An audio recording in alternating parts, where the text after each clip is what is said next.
د اسلام چې کوم لوی دشمن او د پیغمبر علیه السلام سره ډېر زبردست جنگونه کړي حضرت خالد ابن ولید رضی الله عنه خدای مسلمان کړ او یو ډېر د عربو یو مشر چې هغه ډېر زیات هوښیار او ډېر قابل او د پیغمبر علیه السلام سخت دشمنو عمرو ابن العاص رضی الله عنه دی هم مسلمان شو او بل یو زبردست کافر چې تاسو به ټول وپېژنئ د ابو جهل و عکرمه دا خدای پاک مسلمان کړ او واقعات یې څنګه حضرت خالد ابن ولید وایي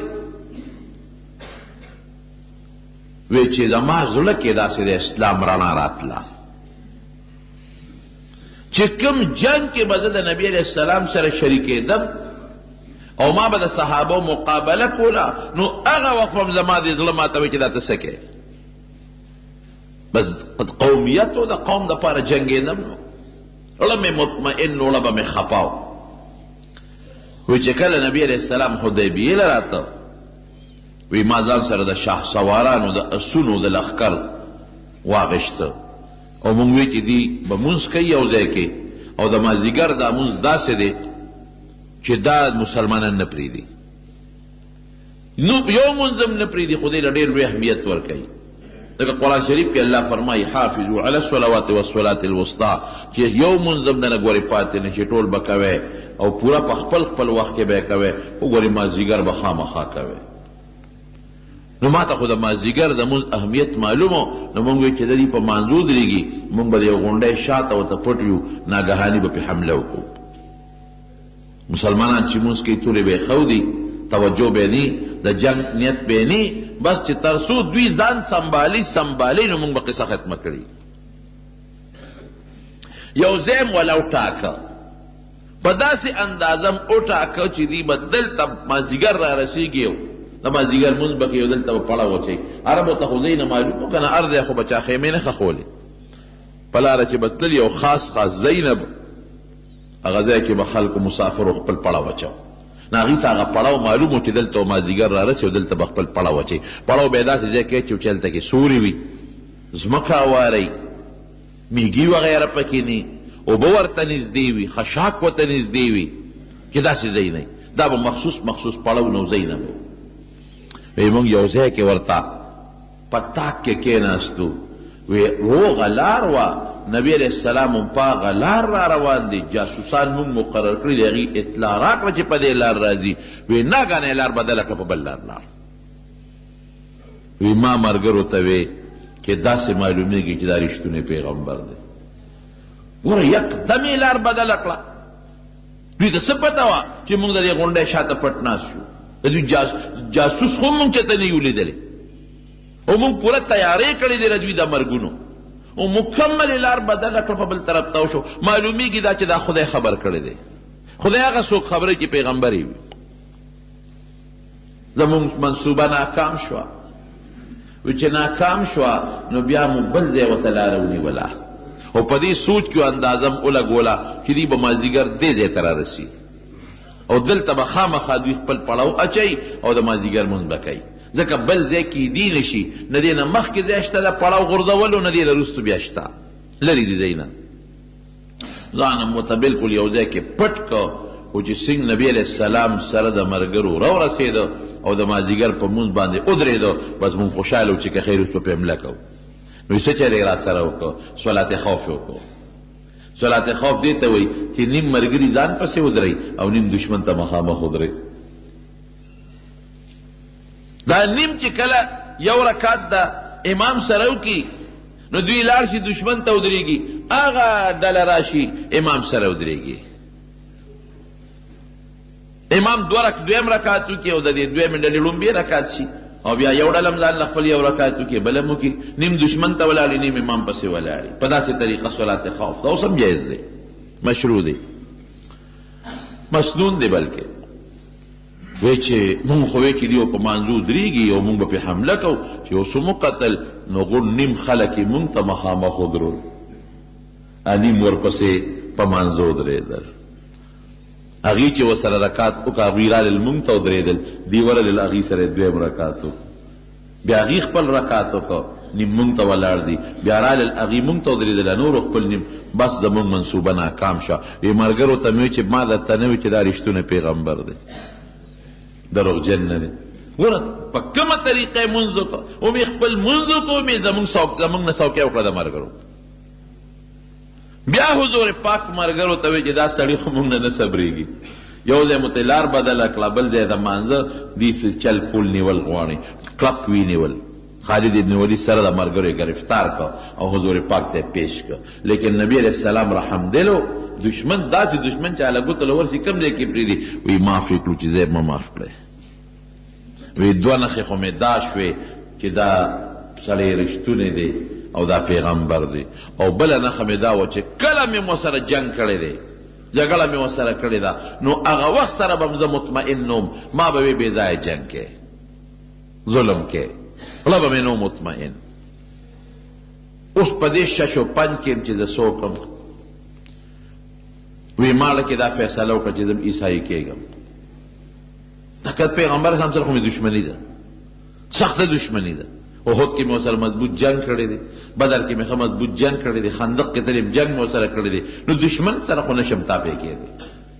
که رښتونی یم دی خو نشم کېدی ضد دی ضد خو زه راشه عیسایي بشم یا یهودي بشم هلته به زه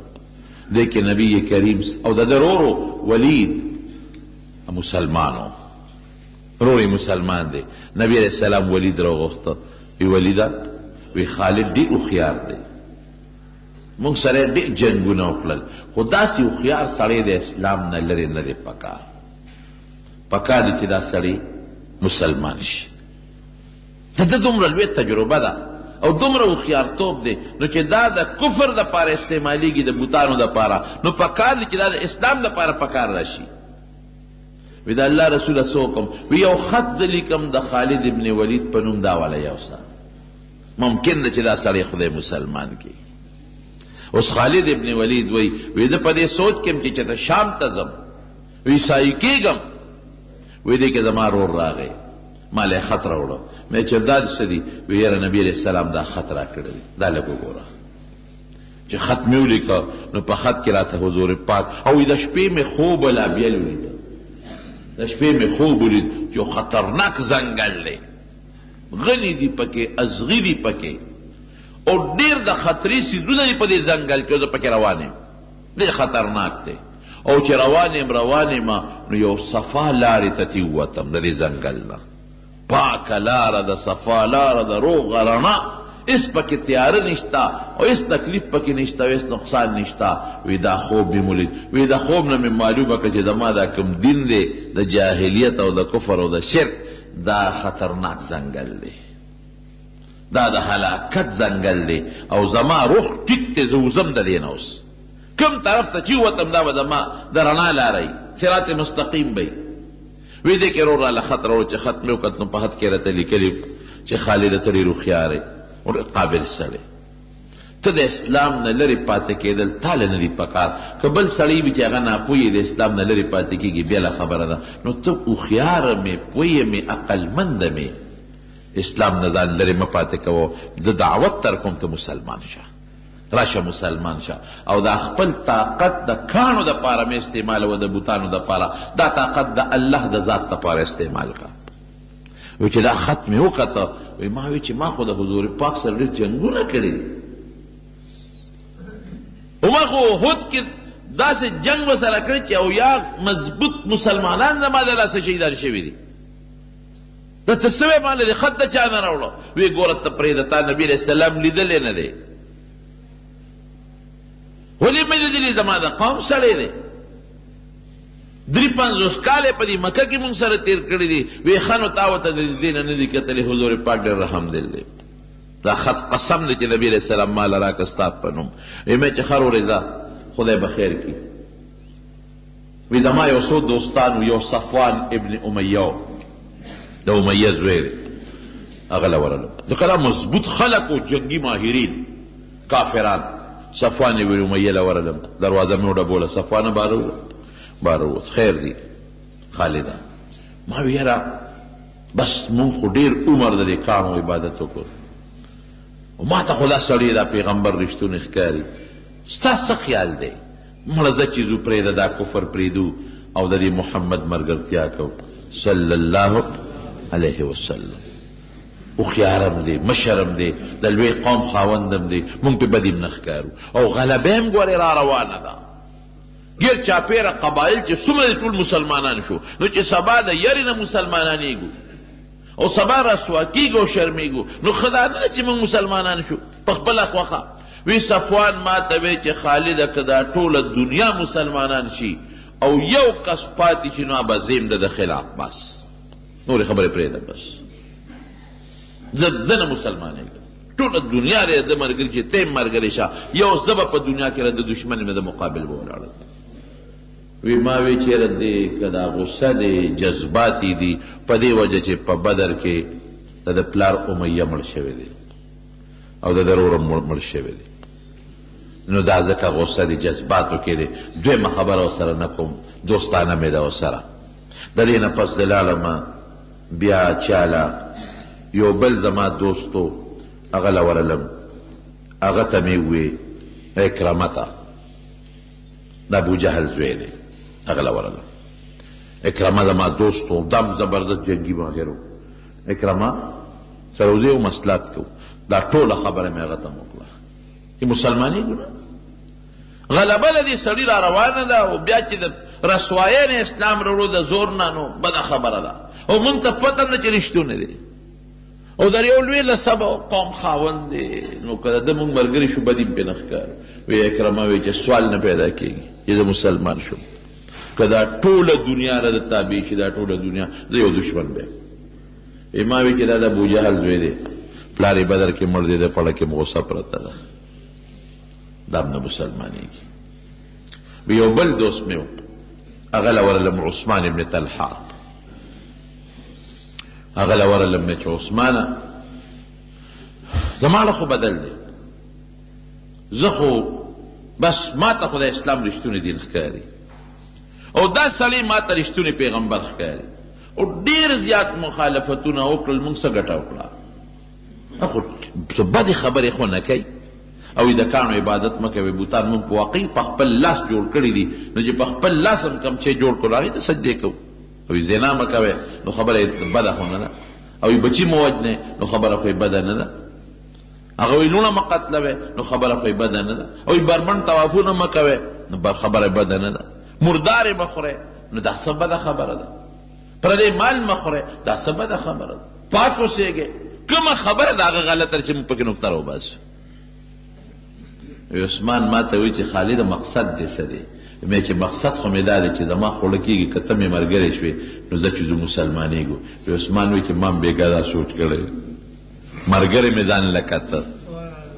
ملګری مې کته خو داسې کوو چې یو ځای نوځو که یو ځای ووتو نو هسې نه خلک را باندې شکیان شي نو دلته راته غم پېښ نه شي نو یو ځای دی یعجج هلته به ځم لاړ شم او تم راځه هلته به سره میلاوېږو بس وی خوشحاله شم چې ملګری مې پیدا شو وی چې هغه مقام ته زه لاړم نو عثمان زمانه مخکې رسېدلی و په خپل ساري باندې سور و چې لږ لاړو نو عمرو بن العاص مشر سړی دی هوښیار جنګي ماهر چې مشورې به د مکې کافرانو اخېستې را ده نه به اخېستې را سره میلو شو مونږ ته وی چته دی مونږ وی خدایه دا خو مشر دی منصوبې د جنګ خو به ده تیارول او قابل سړی دی اوس ده سره څوک و مونږ ورته وی ته چېرته ځې وی نه تاسو راته ووایئ مونږ وی ښه نو بد خو به نه ګڼئ وی زه پوه شوم در باندې زه پوه شوم تاسو جوړ مدینې ته روان یې مونږ وی همدغسې وګڼه وی زه م روان یم زه م روان یم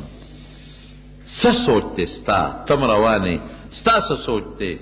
وی زه خو د ډېرې مودې نه په دې سوچ کې چې زه به کله نه د اسلام کې داخل شم مسلمان بشم خو د خپل قومیت مې پرېښودم نن مې لکه سوچ وکړه چې راشه را دې ګنده ځان وباسه ووایي چې ګوره اوس اسلام خو عجیبه دین دی که نه قسم دی چې سړی سوچ وکړي زمونږ دا دین مونږ له خدای خوښ کړی دی الله وایي ورضویتو لکم الاسلام دینا پاک دامنۍ والا دین دی پاک دامنۍ والا مرداره مخوره پردی مال مخوره د مشر عزت کوه د مور پلار احترام کوه د بچي او د یتیم په سر لاس ایږده خدای ته سجده لګاوه د لونو حق مخوره، د خور حق موهه، ګاونډي ته ضرر مرسوه. دې کې کومه داسې خبره ده چې هغه زمونږ د فایدې نه ده؟ کومه خبره کې زمونږ تاوان دی؟ د شریعت خلاف چې مونږ سر وباسو، د شریعت خلاف چې مونږ ځان چلو، نو دا کې به زمونږ پوره تاوان دی. ولې لور جمدی حقولو کې تاوان نه دی؟ ولې لور له خپل حق ورکولو کې تاوان نه دی؟ ولې بدعملي کول او زناکاري کول تاوان نه دی؟ د وجود تاوان، د مال تاوان او د مسلمان عزت اغشتل تاوان نه دی؟ ولې پردې مال خوړل، ستا مال چې څوک خوري ته نه خفه کېږي، نو پردې ولې خوري؟ ستا د مشر چې څوک قدر نه کوي ته نه خفه کېږي، نو پردې مشر قدر ولې نه کوي؟ ستا د بچي په سر چې څوک لاس راکاږي ته پې خوشحالېږي، د پردې بچي په سر ولې لاس نه راکاږي؟ ستا ګاونډي چې تا ته ضرر رسوي ته خفه کېږي، نو ته ولې بل ګاونډي ته ضرر رسوي؟ تا سره چې څوک ښېګړه وکړي او ته یې قدر ونه کړې خفه کېږي به که نه؟ نو چې خدای در سره ښېګړه کړې ده، نو د خدای قدر ولې نه کوې؟ سر ورته ولې په ځمکه نه ږدي؟ د اسلام کومه خبره داسې ده چې هغې کې زموږ تاوان دی، خو موږ ځان له په خپله د اسلام خبره تاوان ګڼو. اسلام کې قسم په خدای زموږ ګټه ده. اسلام رڼا مذهب دی، اسلام روښانه مذهب دی. کور کې امن، ګاونډ کې امن. اوس خو اسلام خلکو په غلط رخ استعمال کړی دی، په ډېر غلط رخ استعمال کړی دی. نو خلکو ته مه ګوره، جرمونو د خلکو ته مه ګوره، اسلام ته وګوره. یو سړی وی راغی که نه مسلمان شو، جومات ته وی راننوته، نو هغه چا ورته وی سپلی رام سره دننه کا. وی ولې؟ وی دا خلک پټی دلته غلا کوي، دا مخکې ځان سره یو څه. هغه وی څوک یې پټی؟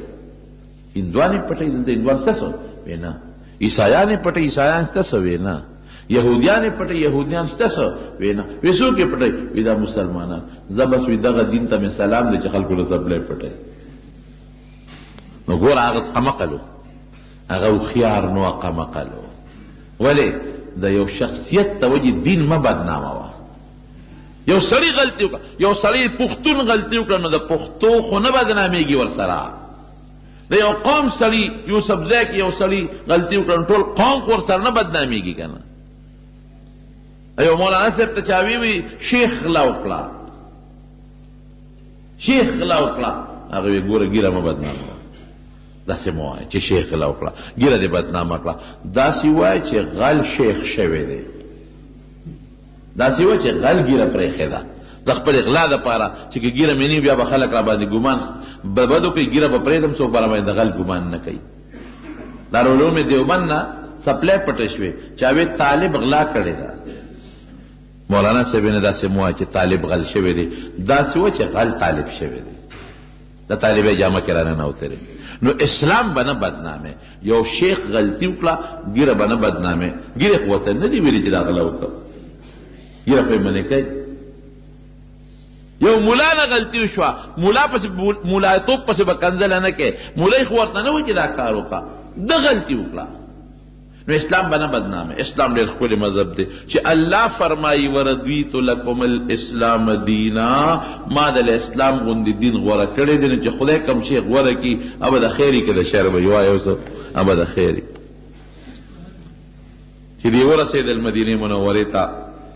اوس ګوره ورته چا ورته ویلې نه دي، نو ویې لمبل اوښان یې سمرو لاولې ولمبل، زیاتي نوکان ویښته مې کټ کړل، خوشته جامې ځان سره وړې وې، هغه یې واغوستلې. خیر اسلام خپله سړي ته پاکوالی ښیي او خوشبویي پورې کړه. ولید وله راغی، د خالد ابن ولید رور. وی رورې څه کې؟ راورسېدی؟ وی راورسېدو. وی چې مونږ خو راورسېدو، خو ودرېږه جامې بدلو. هله شا به وي زر کوی، نبی کریم صلی الله علیه وسلم ستاسو استقبال کې دی، انتظار مو کوي. صبر وکړه وروره، داسې پلیت وله نه شو ورتلی چې جامې پاکې کو، وجود پاک کو. دوړې لرې کړو، بیا به ورځو. درې واړو جامې بدلې کړې، غسل یې وکړل، صفا جامې واچولې، خوشبویې واچولې، او بیا نیغ لاړل مدینې شریفې ته. او چې په جومات ورننوتل، حضور پاک دقسې ورته ولاړ دی، مسکې ورته ولاړ دی، مسکې. او دی چې ورغلل سنگ خالد ابن ولید لومبي، یا به ورته دشمن وی، یا به په جنگونو کې کنزل ورته کول، او د حضور پاک نوم به روانو، نوم به ولا په بد واغشته، مزمم به وی، محمد به نه وی. محمد معنا د صفت خاوند، ښکلې د ستایلې شوې مزمم معنا چې هغه انسان چې په بدو یادېږي نو د پیغمبر علیه السلام ښکلي نوم به یې نه اخېسته خراب نوم باندې به یې یادو او چې اوس لا مسلمان نه دی وروسته مسلمانېږي او 15 منټه پس چې جومات ته ورنوت وي السلام علیک یا رسول الله دا الله رسول پتا دې سلام او فوراً حضور پاک دعوت نه دی ورکړی فوراً اشهد ان لا اله الا الله در دې خبرې گوی ورکوم چې الله یو دی شریک نه لري واشهد ان محمدا عبده ورسوله د دې خبرې گوی ورکوم چې محمد صلی الله علیه وسلم د الله خپل بنده او د الله استاد او پیغمبر دی او چې څنګه کېناسته لومبې سوی وي د الله رسول مخ سترګې د سره نشم لګولی ما ډېر لوی جرمونه کړي ما په هر میدان کې ستا مقابله کړې ده ما په هر میدان کې ستا دشمن مقابله کړې ده او ما څو ځله ستا د مرګ نیتونه کړي دي یو ځله نه څو ځله مې د مرګ نیتونه کړي دي او د دنیا مسلمانان صحابه زما د لاس نه شهیدان دي اوس به زه څه کوم وی دا کلمه چې دی ووی د یارې دی ووی که د زړه نه وی نه بیره نشته دا مې د زړه نه ووی د زړه نه زه دا منم چې اسلام حق دین دی او ته د خدای رښتونی پیغمبر یې وی زه بس الاسلام یهدم ما کان قبله دې نه مخکې چې دې څه کړي دي د اسلام د وجې معاف ختم خدای دا درې مضبوط کسان مسلمانان کړل ګوره اسلام ورو مضبوطېږي که هغه بل عثمان بیا وروسته هغه بل عکرمه د ابو جهل زوی هم بیا وروسته مسلمانېږي دې وخت کې نه وروسته مسلمان شو اوس چې کله مسلمان شو تجربه خو یې شته اتفاق ده او غزوه موته جوړه شو یو کافر دی لوی شرحبیل ابن عمرو غسانی دا د هرقل چې د روم کوم بادشاه د هغه د طرف نه دی د شام گورنرو نبی علیہ السلام یو صحابی لګ حارث ابن عمر رضی الله عنه هغه له خط ورېګو پیدا به شرحبیل ابن عمرو غسانی ته ورسه د اسلام دعوت ورکو هغه ظالم دا د پیغمبر سم استاد ملک شي دی استاد خو به نه وځي استاد د نقصان نه ورکه حضور پاک پاغي صح خفشو او د درو درو کسانو یو دسته تیار کړ استاد خو څوک نه وځي ما خو استاد ولېګو د ایمان دعوت مې ولا ورکا چې نه قبل او ډیرو کافرانو سردارانو د اسلام دعوت قبول نکو ډیره خدای چې قبله د خپل نه قبول کا اسلام زور نه دی ګورې ما د تل جوړم ویلو دا خلق اسلام بدنامي دا ناقص العقل دی پویږي نه چې اسلام په زور خور شوی دی په زور د چا په زړه کې څوک اسلام نشي وردن نه کول پلار په زوی په زور خپل خبره نشي مناولی گاونډي په گاونډي نشي مناولی مورې په لور نشي مناولی نو بل څوک به څنګه مناولی اسلام د زړه شی دی د جنګونو هغه وجې جدا دي درته مې ویلي په دې خفه شو چې دا خو استاد دی که دې منلې او خفه ما د خیر یو دعوت در که دې نه مننو څه نشته ته پېشه خپل دین دې پېشه نو نبي علیه السلام د 3000 کسانو لښکر تیار کړ او حضور پاک د سپینه جنډه جوړه کړه سپینه او زید ابن حارثه له ورکړه او وی فرمایل وی دا زید تاسو امیر د مشر دی کدی شهید شو نو جنډه به د جعفر سره ابا امیری که جعفر شهید شو نو جنډه به د عبد الله ابن رواحه سره او که عبد الله ابن رواحه شهید شو نو چې بیا چام جنډه واغشته به د مسلمانانو مشر نو چې پیغمبر علیه السلام دا خبر وکړو دا ښکاره وکنه چې زید به شهید کیږي تو پیشنګویي شوه جعفر به شهید کیږي عبد الله ابن رواحه رضی الله عنه به شهید کیږي دوی چې لاړل یو ځای ته ورسېدل هغې شرحبیل ابن عمرو غسانی ته پته ولګېدله چې مسلمانانو خو زما خلاف لښکر را لېږلی دی هغه د روم بادشاه هرقل ته اطلاع ولېږله هرقل د 3 لکو فوج راولېږه 3 لاک 3000 او 3 لکه 3000 او 3 لکه څومره لوی فرق مسلمانانو ته چې پته ولګېدله د جاسوسي نظام نه بغیر جنگ نشي ګټلی جنگ کې به خامخا ستا جاسوسي نظام چې ته د دشمن د حالاتو نه خبرېږي څومره وسله ده څه قسم وسله ده په کوم طرف در باندې راځي دا غوی اراده شتا نشتا ډېرې خبرې دي په جاسوسي نظام نه اوس هم فوج نه چلېږي بغیر جاسوسي نظام نه جاسوسي نظام په هغه زمانه کې مو نبی علیہ السلام هغه صحابه سړی لېږلو چې راغی وي 3 لاک لښکر دی کم و بیش صحابه وایي چې دا خو موږ لږ یو 3,000 یو 3,000 خو د 3 لکو مقابله نشي کولی واپس شو نبی علیہ السلام ته به الو وایو چې لښکر خو 3 لکه دی عبدالله ابن رواحه رضی الله عنه لښکر والا ته وی اے مسلمانان وی سمو خیال دی زمونږ مقصد د دنیا ژوند دی او که د آخرت وی د آخرت وی مقصدم جنت دی که دنیا ده وی جنت نو خو چې هغه ډېر دی مونږ کم یو مړه شو نو چېرته به ځو خو جنت ته به ځو کم خوا به ځو نو واپس ته ځو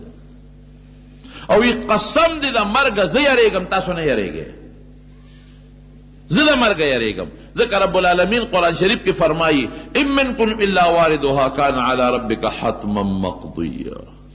وی تاسو کې هیڅ څوک هم داسې نه پاتې کېږي چې په جهنم ور نشي هر سړی به په جهنم ورځي جهنم باندې به یو سړی هم نه پاتې کېږي ان منکم الا واردها الله یو کس داسې نشته چې په دوزخ ور نشي هر سړی به پې ورځي کان علی ربک حتما مقضیه دا د خدای مضبوطه فیصله ده نو یریږم خو زه هغه د جهنم ورتللو نه مراد د جهنم د پاسه پل دی تاسو جو د پل صراط وایي په هغې تلل دي دې نه هېڅ څوک نه بچ کېږي په جهنم د پاسه بار سړی تېرېږي او ښکاره خبره د احادیثو کې دا دي چې هغه پل بغیر د خدای د طاقت نه په هغې پورې وتل ممکن نه دي ګرانه خبره ده نو د مرګه خو زه یریږم زه په دې سوچ کې چې مړ نه شوې ځکه دغې جهنم سره به څه کوې پل سره به څه کوې پورې به وځم او که نه نو چې زه ستاسو نه زیات یریږم او زم بیا وایم چې بس نه ځو واپس چې مړه شو به شهادت راغی او که جمدي پاتې شو نو څه به کېږي قوم کې جذبه پیدا کړه وی دی چې پې ورځو موتې ته ورسېدل جنګ شروع شو غزوې موته ورته وایي جنګ شروع شو او دا په جمادی الاول 8 هجري وه جنگ داسې شروع شو چې چېرته 3 لکه او چېرته 3,000 داسې جنگ شروع شو چې اقا زید ابن حارثه رضی الله عنه چا سره جنډه وه دا شهید شو لومبې هم دې شهید شو مشر مخکې دې مخکې یو جنډه ورسره وه خو چې څنګه دې شهید شو نو فورا حضرت جعفر جنډه واغېسته ځکه نبي کریم صلی الله علیه وسلم خو ویلي دغسې فرمایلي جعفر چې جنډه واغېسته یو کافر پې را منډه کړې دا ښې لاسې وله و دا ترې پرې شو زر یې په دې ګس لاس په دې جنډه ونیوه هغه توره اوچته کړو ټس چې دا ګس لاسې ته و دی هم پرې کړو د زر په دې خپو کې او دې سینه کې جنډه را ټینګه کړه هغه پرې ټس چې وار وکړه دا سر یې وله و نو 3 نمبر جنډه عبدالله ابن رواحه واغېسته څنګه چې حضور پاک فرمایلي کافر پاغه راغونډ شو عبدالله ابن رواحه شهید کو جنډه خالد ابن ولید لاس کې واغېسته اوس نبی کریم صلی الله علیه وسلم ته دا منظر خدای دقسې مخامخ ښیي نیغ په نیغې ورته ښیي مکاشفه د کشف دی دا ورته خدای پردې ختمې کړلې او دا منظر دقسې ورته ښکاري او جومات کې ناست دی او فورا رسول الله مبارک په ژړا شو او فورا وی قتل زید شهید شو اخذ الرأیة جعفر جنډه واغېسته بیا وی جعفر شهید شو اخذ الرأیة عبدالله ابن رواحه جنډه په لاس کې واغېسته او سترګې بیګي بخاري شریف کې حدیث دی او بیا فورا فرمایي وی عبدالله ابن رواحه هم شهید شو او جنډه چا واغېسته اخذ الرأیة سیف من سیوف الله د الله د تورو نه یوې تورې جنډه په لاس کې واغېسته خالد ابن ولید ته ځکه سیف الله وایي د الله توره دې میانځ کې یو خبره کومه خالد ابن ولید د دنیا جهادونه کړي دي نه پس مضبوط لوی مجاهد دی وی فرنٹ لاین چې وته وي خط اول وته وي لومبه د رستو کړل او چې کوم رستو دي خلک دي مخکې کړل ترتیب بالکل بدل کو دوه وجونه یو خدا چې د مخکې خلک ستړي دي دمه بشي رستو خلک هغه ستړي نه دي دا به مخکې کم دویم دا چې دشمن باندې به روح پریوزي ځکه دا مخکې خو څومره دی وجنګېدل نو پیژني یو بل هغې باندې به دا روپ پرېږدي چې دا جوړ نوی لښکر وله راغی. ګوره جنګ کې به دا حکمت عملي استعمالی چې سار له جنګ شروع شو او خلک یې خواره واره کړل، صفونه ګډ وډ کړل، یو صف د یو نه لري، بل د بل نه لري، بل د بل نه لري، او سیوستو په غونډو کېنول چې کم ستړي زخمیانو چې دشمن سبا جنګ ته راغی، هغې ویې لکه د شپې وله نور کومک امداد راغلی دی. دا خلق نو دا سوره دی جنگ کې دا نو دا نوي دي، ورا غونډو باندې خلک ولاړ دي. نو ګوره لویه خبره په جنگ کې د دشمن د بیلات روب دی چې روب پې پرېوځي. سبا جنگ شروع شو، الله هغه 3 لکو لښکر له شکست ورکړ، مسلمان له خدای ګټه ورکړه، غنیمتونه حاصل کړل، د دنیا وسطې جمع کړې، حاصل یې کړل. هغه شرحبیل پکې گرفتار شو، مردار شو پکې چې هغه کم مشر و، لوی لوی سرداران مردار شو، او دی بیا واپس رالل مدینه منورې ته. نبی کریم صلی الله علیه وسلم فرمایي جعفر لاسونه کټ شو، نو نبی علیہ السلام الله با جعفر له په جنت کې داسې لاسونه ورکي چې اب لکه د وزرو غوندې کار کوي، او دی به چې کم دی په جنت کې ګرځي نو به پې الوزي. او د جعفر ماشوم زوی چې به چرته حضور پاک ولیده نو ورته وی یبن ذوالجناحین، ای د 2 وزرو والا زویه. او عبدالله بن رواحه رضی الله عنه متعلق نبی علیہ السلام فرمایي چې ما هغه په یو تخت باندې ولیده او تخت یې لقیده، دا تخت یې داسې لقیده، کله به داسې ته کله به داسې ته کله به داسې ته کله به داسې ته،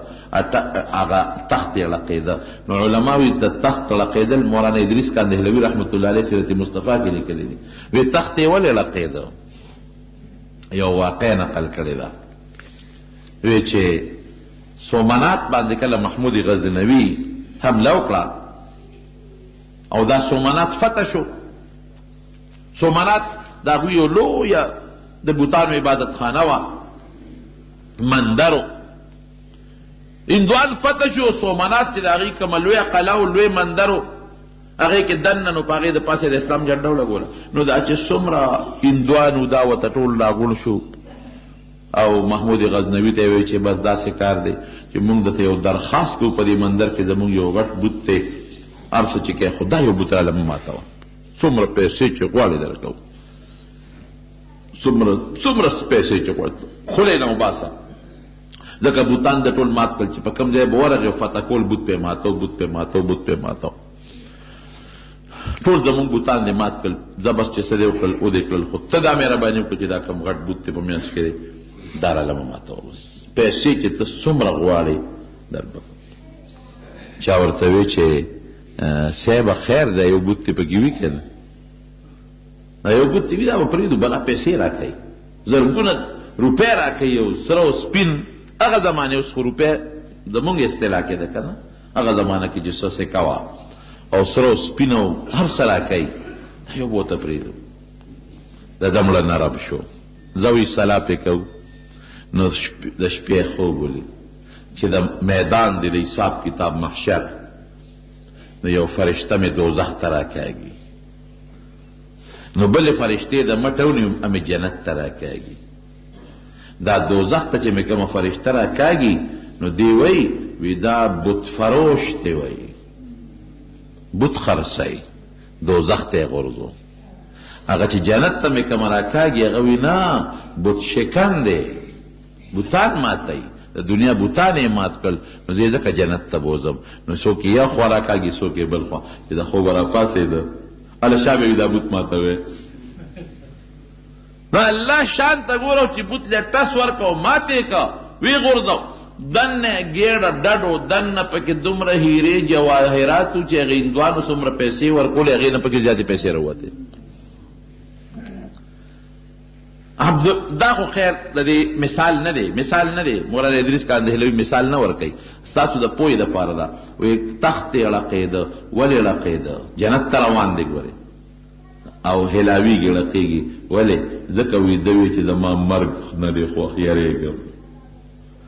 یارېږم، خو یاره که مړ شم شهید بشم نیک به الله له لاړ شم، او قوم کې جذبه شهادت پیدا کړه. نو هغه تردد غوندیو د دنیا د ژوند او د مرګ په منځ کې چې الله وی ام منکم الا واردها، چې هر سړی په جهنم ورځي، پل باندې بدم پل سورات او خطرناک لار ده. نو لږ مې تردد دی چې یاره څنګه به کېږي، خو بیا هم د خدای په لار کې جنګېږم او شهید کېږم. الله مسلمان له فتح ورکړه. نبی کریم صلی الله علیه وسلم په دې دریو صحابو ډېر زیات پریشان و،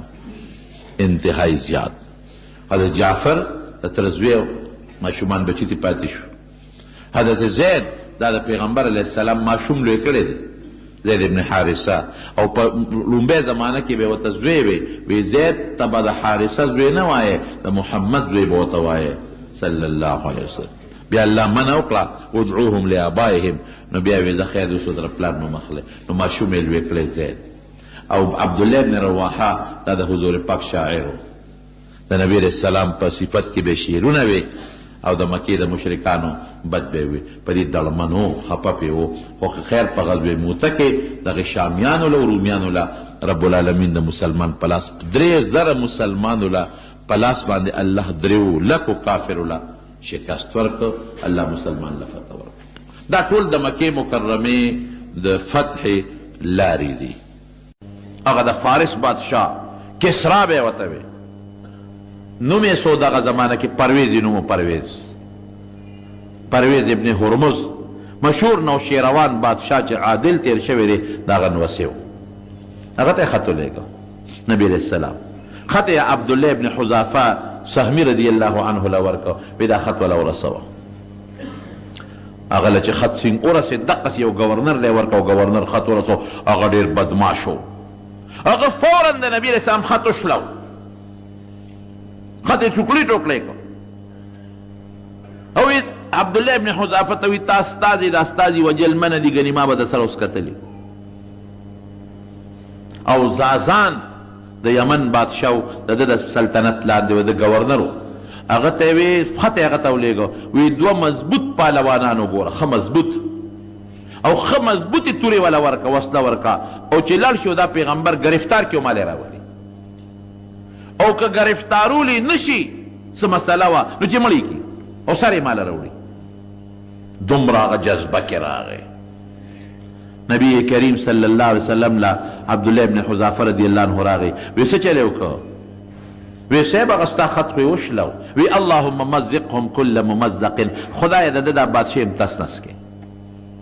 خط یې ولې شلو؟ الله همغسې وکړه. څنګه یې وکړله؟ د ده زوی شیروی د هغه نوم و، شیروی، او د ده ښځه وه شیرین د هغې نوم و. د دې شیروی میرنۍ مور وه، ښځې ګڼې وې. دا زوی په دې میرنۍ مور عاشق و، عاشق دی په دې مور. نو ده وی چې دا مور به زه په کومه طریقه خپله دغه کې راولم، میره مور یې ده ظالم. نو هغه دا چل جوړ کړ چې دا پلار چې دی نو دا پسې طریقه مړ کړم، دا پرویز. نو چې دی زه مړ کړم نو ښځه ما ته پاتې شي که نه. پلار هم پې پیو چې د ما دا زوی حرامي دی، دی هر کله چې په ما بس حمله کوي ځان به یې ساته. نو پلار یې بیا په الماری کې چې کوم مخصوص سامان هغې کې زهر په یو شیشه کې بند کړی، زهر، او د پاسه پې لیکلي دوا مفید للبا، دا هغه دارو دی چې دا انساني قوت دپاره ډېر زبردست شی دی. هغه ته پته و چې دا حرامي هر کله چې که زه یې مړ کړم زما دې سامان له به راځي، خو چې دې م رانه جمدې پاتې نه شي. دې خوا ته دې بادشاه د پیغمبر علیه السلام په مرګ پسې د زازان د یمن ګورنر ته وي 2 کسه پهلوانان ولیږه، هغې یې تورې ورکړې، هغه یې په زهرو کې دغه کړی دی، سرې کړی، او نبی علیہ السلام پسې لاړه. دومره قمقل دي چې حضور پاک ته تاسو نږدې کېدی قدرې هم نشئ، ګرفتار کو یا چې سر پرېږه، داسې وړه خبره ده. د مکې مشرکانو ځانونه وشلول، نږدې قدرې ورته ورونه رسېدی شو. اخوا یې 2 کسه ولیږل، دلته خدای پاک نبي هم خیره وکړه، وی د ما خط یې وشله، خدای ته یې هلاک کړي، تس نس یې کړي. زوی لږي شو، پلار باندې حمله وکړه، پلار یې مردار کړه. ور وځې کې دننه خیره ولګېده، د حضور پاک خیره ده چې مردار یې کړه. هلته میرې مور ته یې پته ولګېدله چې زما خاوند خو یې مړ کړه او دا خو به اوس ما ځان سره ساتي، نو دا خو زما دپاره غټ شرم دی. هغې زهر اوس کړل، هغې ځان مړ کړه. چې دا خو ماله شرم دی.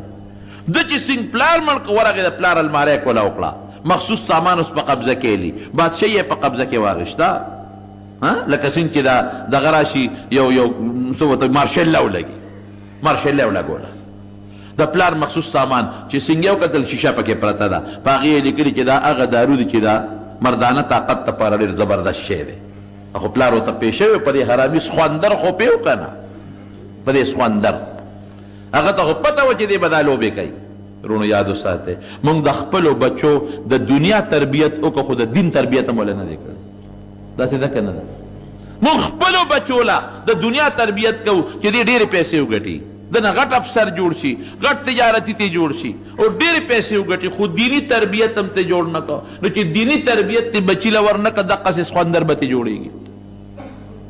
بیا نه پلار پېژنې او نه مور پېژنې، نه خور پېژنې او نه رور پېژنې. او که بچي له دینی تربیت ورکړه نو د پلار او د مور په قدر به پوهېږي. بیا هغه ته خو پته وه چې زما دا زوی بار کله لوبه کوي، دا شی ورته زهر یې ورته بند کړو چې هغه شیشې ته او زما د پلار چې دومره ښځې ساتلې دا دارو به یې خوړل، شیشې په خولې راواړو له قلقل خو چې څنګه تېر شو بلاتې وټکولې هغه مردار شو. ښځه هم لاړه، بادشاه هم لاړ، زوی هم لاړ. د پیغمبر علیه السلام دعا ټیک شوه که نه؟ تس نس شوه. هلته هغه دوه کسان نبي علیه السلام له ورسېدل، تورې پټې کړي دي چې ګورې و دې به څنګه به ګرفتاره و. خو بلا ملګري ته ګیر چاپېره تو دي، بلا ملګري دي، لوی شان دی د حضور پاک، خو لوی شان کې دی او د دنیا ملګري ته ګیر چاپېره تو دي او د حضور پاک ملګري ماشاءالله دنیا کې داسې چېرته نه تېر شوی چې لاړې به یې توکلې او به صحابو لاسونو کې نیولې په مخ به یې مږلې، چې خولې نه به یې خراش کې توکه صحابو به لاس کې نیوه په مخ به یې مږه. او چې دی ورغلل او د پیغمبر علیه السلام د مخ مبارک ته وکتل، پوه شو هم پوه شو چې دا د وجلو قابل دی، ځان وجلو په خلکو او دا خو مخ نه رڼاګانې خېږي. خو چې څنګه نبي علیه السلام ته مخامخ ودرېده نو پیغمبر علیه السلام ته خو خدای کمالات ورکړي وو که نه؟ ورته څه وایي نبي علیه السلام؟ ورته وایي ان ربي قتل ربکما، تاسو چې ستاسو کم رب دی او زما مرګ پسې را لېږلی یې، زما رب ستاسو رب وجلی دی. معلومات والی او زه تاسو راغلی په غلط نیت یې. خو یو خبره درته کوم، استته نه ویم، تورې ملان سره دننه پټې کړي دي، زه در باندې پوه یم، خو یو خبره درته کوم چې د ایمان دعوت در کوم مسلمانان شي. او کوم زازان چې را لېږلی یې د یمن بادشاه، هغه ته هم ووایې چې دغه پیغمبر تالم د ایمان دعوت درکوي، اگر چې ما پسې دوه کسه راولېږل مرګ پسې، خو تالم د ایمان دعوت درکوي. دوی دا خبره د دوه کسانو نوټ کړه چې زما رب ستاسو رب وجلی دی، نوټ یې کړه. کله یې وجلی دی؟ بېګا شپه. دوی چې واپس زازان ته لاړل ورته یې ویل صاحب هغه خو د آخرې زمانې پیغمبر معلومېږي، دغه مخ خو څه بل شان رڼا کوي، دغه اندازه داسې ده د دې وجود نه پته لګي چې دا رښتونه دي، او بل داسې ملګري دي چې خو په هغه ځان قربانوي. او موږ ته علم وایي چې تاسو په جامو کې تورې پټې کړې دي. دیم راته ووایي دا د پیغمبر صاحب معجزه به وه. دیم راته ووایي او دیم راته ووایي چې ستاسو رب چې دی زما رب ستاسو رب وجلی دی. وی دا څنګه خبره کوي؟ او موږ ته هم د ایمان دعوت راکړه او زازان د یمن گورنر تا ته هم د ایمان دعوت درکړی. هغه ودرېږه معلومات کړو چې دا خبره رښتیا ده که دروغ ده. چې معلومات یې ورکړل بعینه دقه وخت کې دغه شیروی لګېدلې وه، خپل پلار یې وجلی. بادشاه د فارس بس زازان مسلمان شو، گورنر د یمن سره د ټولو خلکو مسلمان شو. او هغه دوه کسان چې هغه کوم هم خدای پاک مسلمانان کړل. او د فارس د بادشاه نه بادشاهي لاړه، ختمه شوه. لور یې بادشاه کړه، زامن یې نه و. نبي اسلام ته چې اطلاع راولېږله وی اهل فارس خو جینۍ مشره کړله، وی لا یفلح قوم ولو امرهم امرأة، وی چا چې ښځه مشره کړه دا قوم به چرې هم نه کامیابېږي. خبره خلاصه شوه، بادشاهي لاړه، تسنس شو. د حضرت عمر فاروق رضی الله عنه په زمانه کې فارس هم د مسلمان په قبضه کې راغی. بادشاہی د نبی علیہ السلام هغې ته ورسېدل او د هرقل هغه خبره چې کړې وه چې که دا رښتونی پیغمبري نو بادشاهي به زما د قدمونو له رارسېږي همغسې وشوه. شام د مسلمان قبضه کې راغی، مصر د مسلمان په قبضه کې راغی، یمن د مسلمان قبضه کې راغی. دا د عثمان رضی الله عنه زمانه کې ټول روم او دغه علاقې د مسلمان په قبضه کې راغلی. نور خطونه هم نبی علیہ السلام لیږلي دي. نجاشي ته یو خط لیږلی دی د حبشې بادشاه ته، هغه ته یې خط ولیږه. خط یې یو صحابي له ورکړه او د نجاشي ته یې ولیږه. دا د حبشې بادشاه و، ډېر ښه سړی و.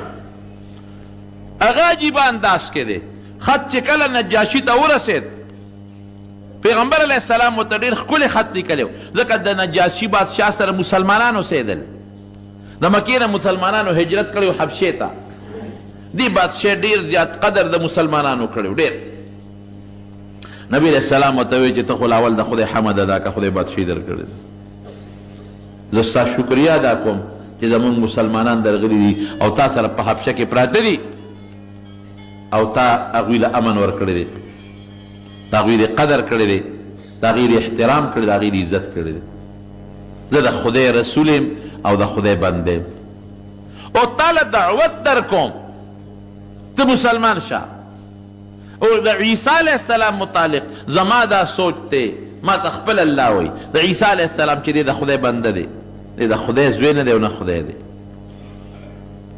رښتونی دین چې کوم د عیسی علیہ السلام او د موسی علیہ السلام هغې ته تاسو رابلم. بس هغې نجاشي بادشاه چې خط سینګ ولوسته ملګري راوغوښتل، ملګرو ته یې وویل چې دا د آخرې زمانې پیغمبر دی، بلکل رښتونی دی. تاسو چې هر څه کوئ خیر هم په دې کې دی چې د تابعداري وکړو او مونږ په ده باندې ایمان راوړو.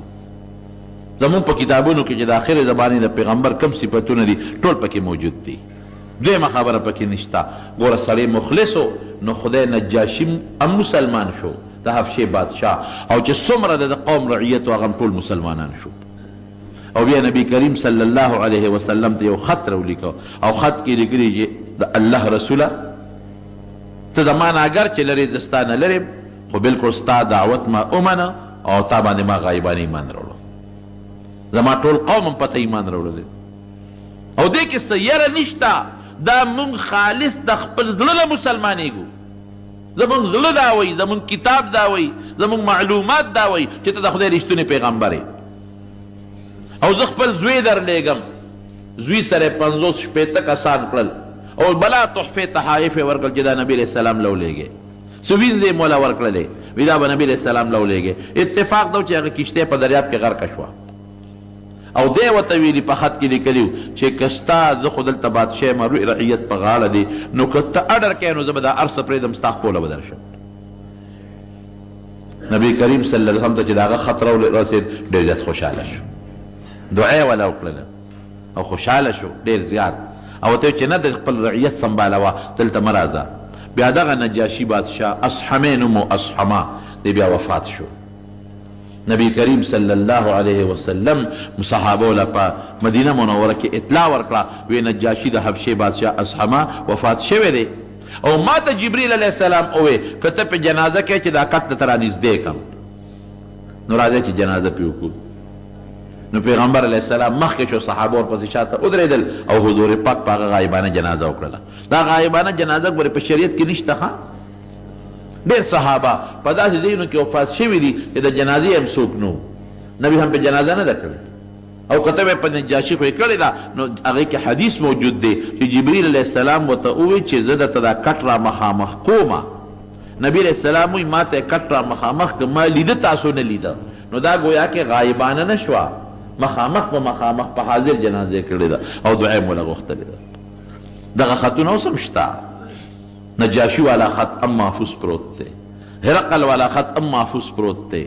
او کم خط چې د فارس بادشاه د نبی هم اوشلو ام محفوظ پروت دی. خو یاره هغه چې کم خط دی نو ټوټې ټوټې دی، ټوټې شوی دی.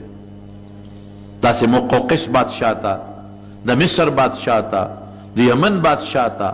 مختلفو بادشاهانو ته نبی کریم صلی الله علیه وسلم خطونه ولېږل بعضې پکې خدای مسلمانان کړل، بعضې پکې کافر پاتې شو. د اسلام طریقه هم دقه ده، چاله په خولې دعوت ته ایمان ورکوي، چاله به د خط په ذریعه ورکوي، چاله د کتاب په شکل کې به ورکوي.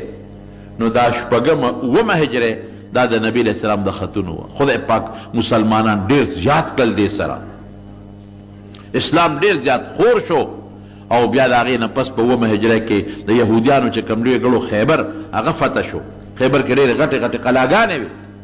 هغه پکې فتح شوې. او د خیبر یهودیان هغه پکې تابع شو د نبی علیہ السلام. اسلام او ایمان خو یې راونړو محرم 7 هجره کې، خو بس بهر کیف تابع شو. ځمکې د مسلمان په قبضه کې راغلې، باغونه د مسلمانانو په قبضه کې راغلل.